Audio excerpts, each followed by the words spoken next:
All right. Yeah, we didn't. It doesn't look like we got very far in the last video, and I don't know. We probably didn't. But I guess that's just the nature of the game. You make slow progress, right? Yeah. What I did here is, by the way, I used the Shift button to just immediately clone the part and move it across. You press Shift and you pull on one of the arrows, and then you have like a part that just is perfectly aligned and a perfect clone of the of the part that you were moving. Yeah. That way you have this wheel hub and this thing, which is supposed to be like a ball bearing. Um, so you have this thing where the wheel is attached, and you have this which is based on this, but it doesn't move, and that's why everything's perfectly aligned. So I use that a lot. Okay. I think I'm gonna start with the front axle now. Yeah, I'm gonna have to start with the front axle at some point. Front axle is hard work. This is the hardest thing about this thing. Oh yeah, there we go.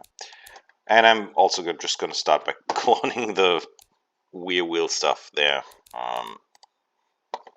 Yeah, I always look stuff up. Like I use the you can just press L to fix a part to fixate a part where it's supposed to stay, so that if you accidentally touch it with the mouse and click at the same time or something, you don't accidentally move it and have to figure out where you placed it or something. It's just super annoying if you have like 1,000 parts and have to figure out what you did wrong. All right. Okay, I think I have enough room between the frame and yeah, I think I have enough room. What I'm gonna need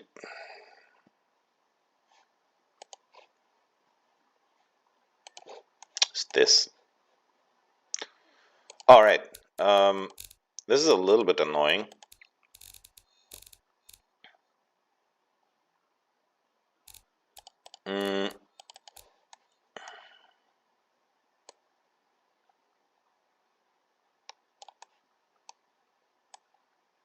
But basically, yeah, the parts become invisible if you paint the car invisible. I'm gonna fix that in a moment. I think I'm gonna make yeah. I'm going to make the primary color. I'm going to make it windows, and then I'm going to make the windows 100%. You'll see why. Because if you place something that is windows, it's visible. It's visible. Look at it. You can see it now. But you have to change, of course, immediately to the color of your choosing, etc., etc. Yeah, that fixes everything. If you have an invisible car with 100% 3D fixtures, like as a project, that's the way to go.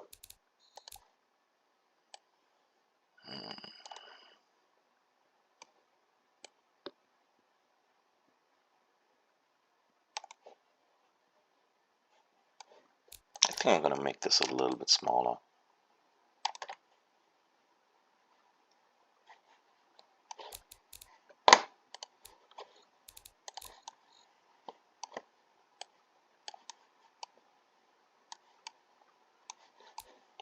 Alright, I can also use the actual wheel hub as a reference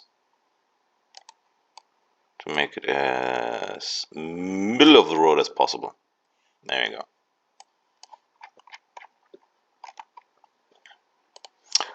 Always use your environments as an advantage. Always do that, because that's good for you.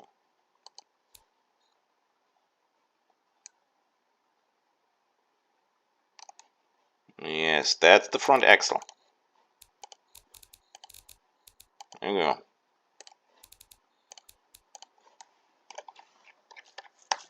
I don't know if I want to keep that chromed. I have a completely different axle on the car that I'm going to make a replica of. You know what? Let's take a look at that car. Let's take a look at that car, because here.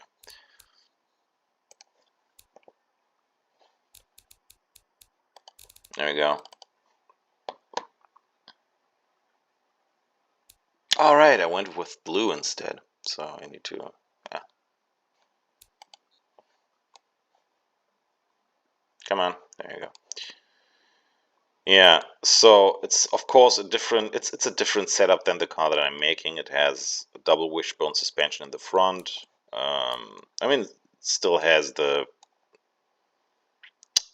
Yeah. Anywho, so what I'm gonna need to do is I'm gonna make like a rudimentary version of that. Like someone were to make this in his garage with limited resources, and to have like a miniature version of this. That's exciting. Okay.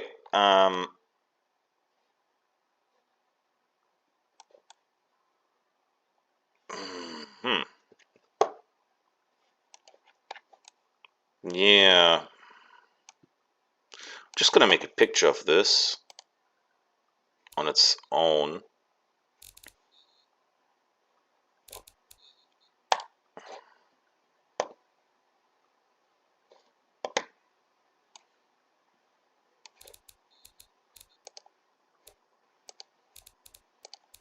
I'm just gonna use a empty warehouse is good. Camera, focus on car. Focus on the car, friend. And camera settings, default. There you go.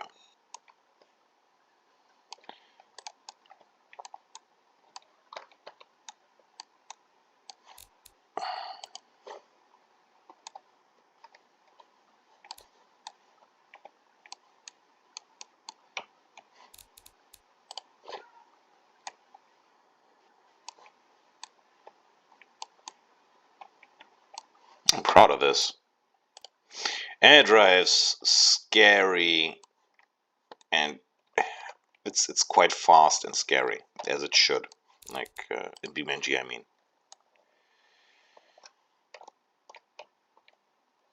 Come on. Focus on car. Ah. There you go. Alright. Oh, yeah. Little details.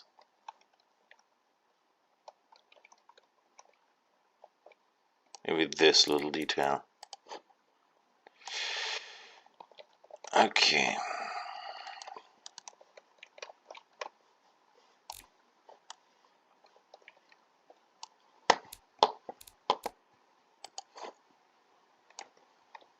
Okay. There we go.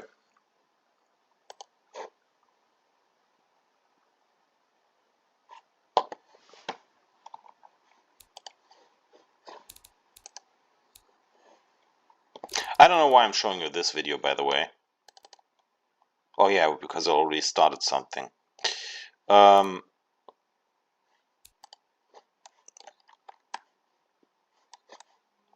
crap. It doesn't matter. You're still going to learn a lot.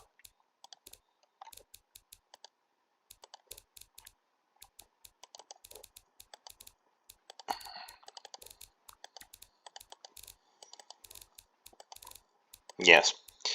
Okay.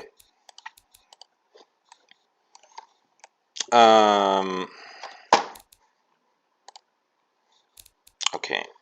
All right. You see this snap to angle? 10 or 15. Always set that up, because then you can very carefully move something 90 degrees without, like, in any direction, and it's just convenient.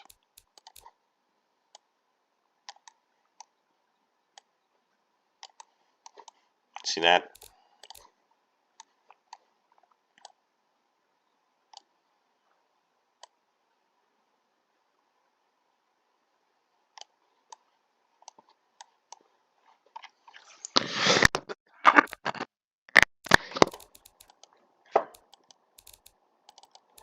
I think I'm going to make the front axle blue.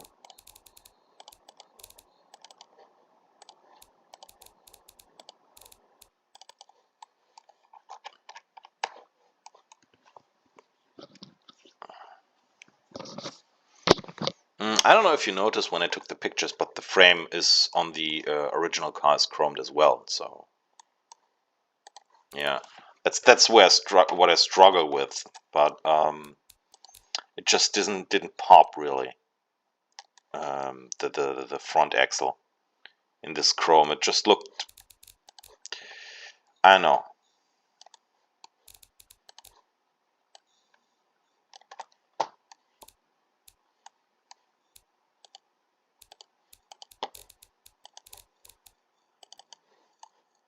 What do you think about this? This looks good.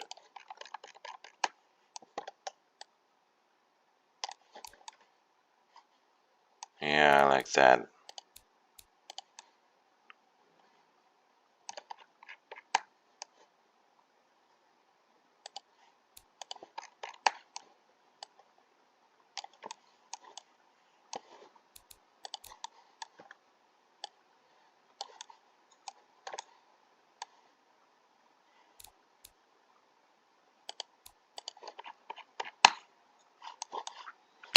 All right.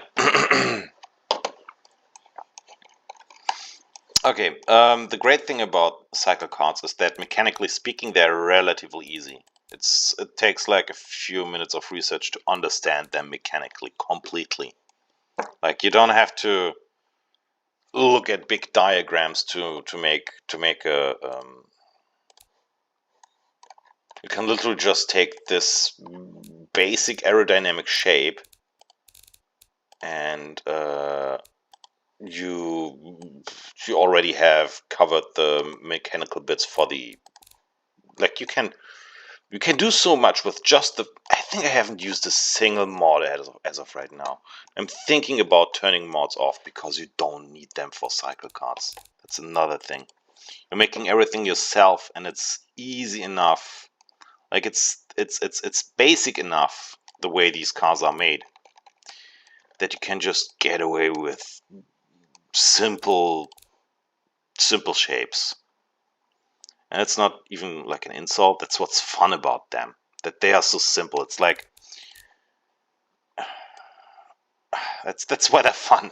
There you go. That's why they're fun. Look, already I'm basically done with this.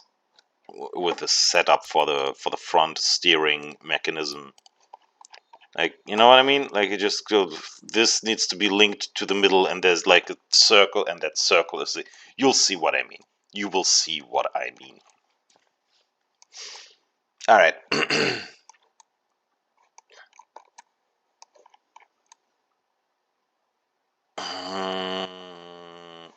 The shape that I'm going to make is going to be so complicated in hindsight.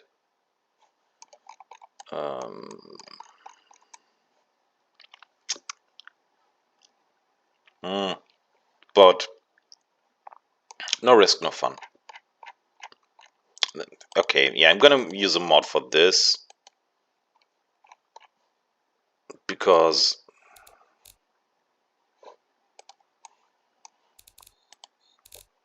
oh hell, I know I'll figure this out because there's another mod which doesn't exist anymore, by the way, because it's copyright infringement.